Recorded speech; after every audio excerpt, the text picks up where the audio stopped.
القراءة المسائية من إنجيل ربنا يسوع المسيح للقديس متى، الآية 23 حتى 37.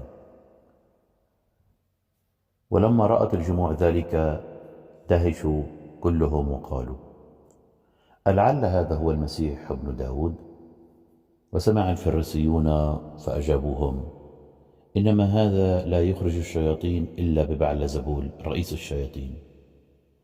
فعلم يسوع أفكارهم فقال لهم: كل مملكة تنقسم على نفسها تخرب، وكل مدينة أو بيت ينقسم على نفسه لا يثبت.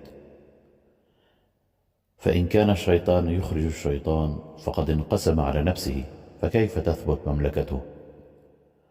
وإن كنت أنا أخرج الشياطين ببعلزبول فأبناءكم بمن يخرجونهم؟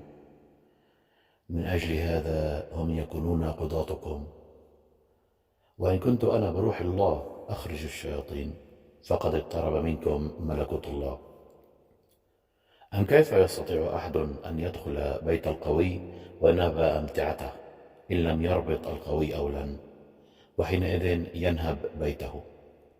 من ليس معي فهو علي، ومن لا يجمع معي فهو يفرق. ومن أجل هذا أقول لكم إن كل خطيئة وتجديف يغفر للناس، وأما التجديف على الروح القدس فلا يغفر للناس.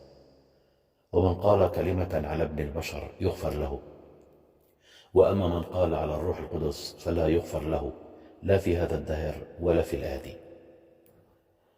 واجعلوا الشجرة صالحة لتأتي ثمرة صالحة، واجعلوا الشجرة فاسدة تأتي ثمرتها فاسدة، فمن الثمرة تعرف الشجرة.